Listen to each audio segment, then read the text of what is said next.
Hey Academy owners, Master Shill here. There are 5 key metrics that you need to be tracking in your academy because these 5 key metrics are going to tell you a lot about what is going on inside of your academy. So the first one is your lead gen. You need to be on top of your lead gen, especially if you're doing paid lead gen.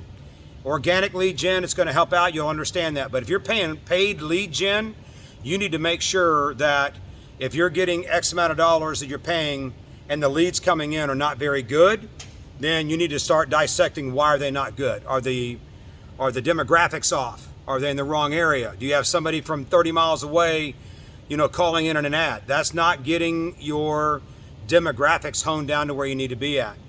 The next part of that is setting the appointment on a lead. So if you are setting an appointment, and I have what's called the 80-80-80 rule. So I want to have at least 80%. We typically run about the 90 plus percentile, but I want to have at least 80% of my coaching clients. I want 80% of those leads coming in now becoming an appointment. If you don't have 80% of those appointments being set off the leads, either you've got a lead gen problem, more times than not, it's not the lead, it's your internal systems.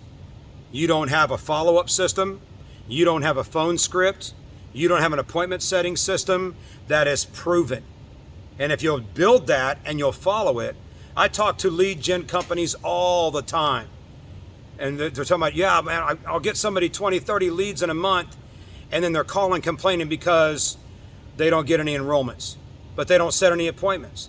So that metric right there will tell you if you're getting a good lead in, but you're not doing the follow-up to it, and you're not setting the right appointment, and you don't have a phone script and a tour script and an enrollment script, I promise you, you're going to be shooting yourself right in the foot. The next metric is, as soon as you set the appointment, what is the appointment show rate? So if you are getting, let's say you get 80% of you got 10 appointments, you got 10 leads, 8 of them set appointments, but you only have 3 or 4 show. Well, then you've got a problem with making sure that you're doing your follow-up systems. I would highly recommend that you and your instructor send a text message video. Hey John, this is Master Shill with Peak Performance. Just calling to remind you about your appointment today. I have your free uniform here, or whatever your widget is. I've got your free uniform. We look forward to seeing you this evening, this afternoon, whatever it is. We found that when we do those videos, our show rates went way up, like 90-95%. They show up because I've got a sticker for them. I've got whatever it is. Right? That's the next metric. Out of the show rate, the next one is close rate. And if you've got people showing up, but your close rate is terrible, it's not at least 80%, then you've got a problem in your sales script. You've got a problem in your connection points to ask the right questions, to find out where the pain point's at and connect the dots. Sometimes you don't even have the right people at the table. If you have parents coming in and you don't have both parents there when you're making the decision, again, you do it the way you want, but I found that when I have both parents there, I'm not getting the, I need to go talk to my wife. And husbands are notorious for it, especially in men and adult classes. A lot of times they're like, yeah, I can make the decision about my spouse. And then you do the price drop, and it's like, oh yeah, I got to talk to my wife. Right? Well, get all the decision makers in the room. That way you can eliminate whatever objections you're going to have right off the bat. Now, those are the 4 key metrics to get them in the door, right? The 5th key metric that I found that a lot of people never track is how many people are leaving the building and why. Why are they leaving your program? Because one of the things that I see a lot of times is that I see it all the time, people advertising, yeah, I can get you 40, 50, 60, 100 new students in a month. That's great. But if you don't have the infrastructure, if you don't have the class structure, if you don't have the sales process, if you don't have the systems and the processes that are built to maintain that kind of growth, you might as well open up the back door and just let them walk right to the academy, because that's exactly what's going to happen. So what you want is higher quality leads that run through your system and your process. And then in the 5th one, on when people are leaving your academy, do an exit interview. Find out why they're leaving. Do you have an instruction problem on the floor? Do you have an instructor going rogue? Do you have them taking shortcuts and cutting corners because they're tired? What is it? Does your curriculum suck?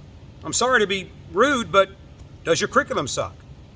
All of these will have a factor on why your students will stay or not stay. In my own academy, the first 8 classes, we have a full check-in system that we do with them.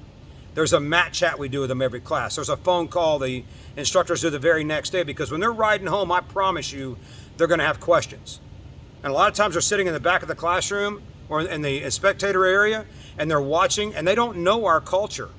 They don't know what, our system is.